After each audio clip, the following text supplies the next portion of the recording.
आपका स्वागत है आपके अपने YouTube चैनल सरकारी गुरुजी में। आज हम पढ़ने वाले हैं अंग्रेजी विषय का अध्याय 4, जिसका शीर्षक है day by day I float my paper boats. दिन प्रतिदिन मैं अपनी कागज की नाव तैराता हूँ। आइए वार्मर पे आते हैं। वार्मर का अर्थ होता है पाठ शुरू करने से पहले की गतिविधि। ये गतिविधि कक्षा कक्ष में शिक्षक महोदय के द्वारा आपसे करवाई जाएगी। तो आइए देखते हैं कक्षा कक्ष में क्या गतिविधि होनी है। 1. List some of the ways by which you can send messages to your friends. कुछ ऐसे तरीकों की सूची बनाएं जिनके द्वारा आप अपने मित्रों को संदेश भेज सकते हैं। तो यहाँ पे लिस्ट का अर्थ है सूची, सम का अर्थ है कुछ, वेज का अर्थ है तरीका, सेंड का अर्थ है भेजना, मैसेज का अर्थ है संदेश, योर का अर्थ है आपका या तुम्हारा, फ्रेंड्स का अर्थ है मित्र या दोस्त। तो आपको मित्रों के साथ संदेश भेजने की विधि की सूची बनानी है। आइए 2 देखें। Which one of these do you like the most and why? आपको इनमें से कौन सा सबसे ज्यादा पसंद है और क्यों? यहाँ पे like का अर्थ है पसंद, most का अर्थ है अधिकांश या सर्वाधिक, और why का अर्थ है क्यों। तो आपको ये गतिविधि कक्षा कक्ष में अपने सहपाठियों के साथ करनी है। आइए अब कविता पढ़ते हैं। Day by day I float my paper boats, one by one down the running stream. In big black letters, I write my name on them and the name of the village where I live. I hope that someone in some strange land will find them and know who I am. I load my little boats with siuli flowers from our garden and hope that these blooms of the dawn will be carried safely to the land in the night. इस कविता के कवि हैं रविंद्रनाथ टैगोर। आइए कविता के भाव को समझते हैं। Day by day I float my paper boats one by one down the running stream. दिन प्रतिदिन मैं अपनी कागज की नाव तैराता हूँ एक एक करके बहती हुई धारा में। यहाँ पे फ्लोट का अर्थ है तैराना, पेपर का अर्थ है कागज, बोट का अर्थ है नाव, रनिंग का अर्थ है बहना या दौड़ना, स्ट्रीम का अर्थ है धारा। In big black letters I write my name on them and the name of the village where I live.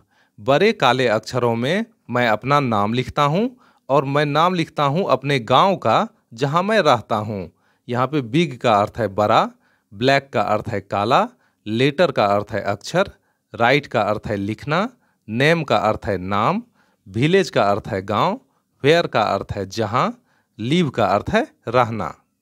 I hope that someone in some strange land will find them and know who I M.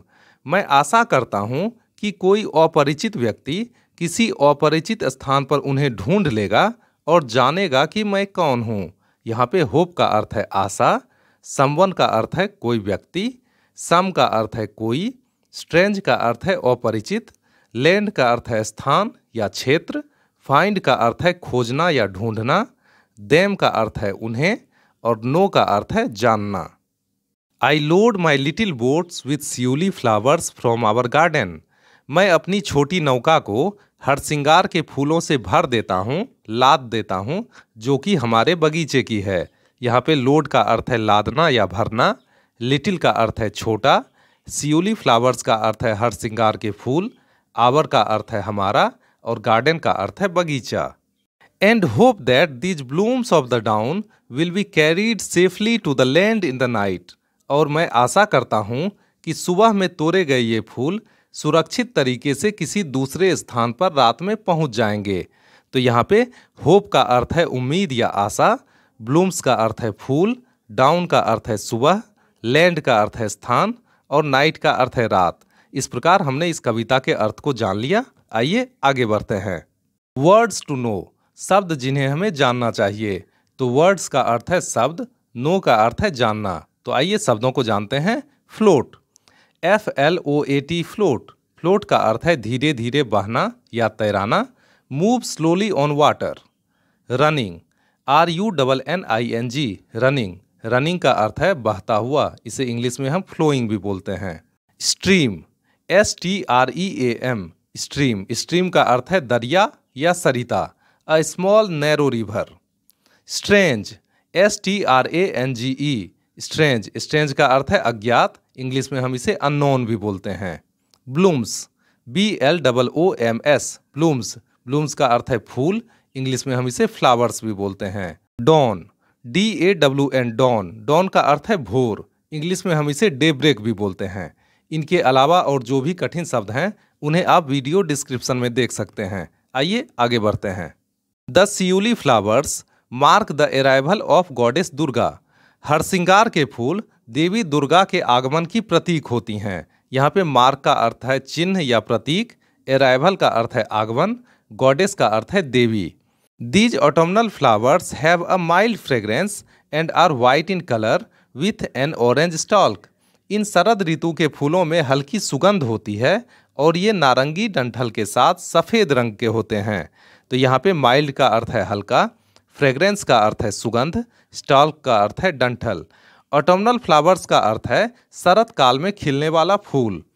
इसी के साथ हमारा यह अध्याय पूरा हुआ। मिलते हैं अगले वीडियो में इसी अध्याय के प्रश्नोत्तरी के साथ। तब तक के लिए स्वस्थ रहिए, मस्त रहिए। आपका बहुत बहुत धन्यवाद।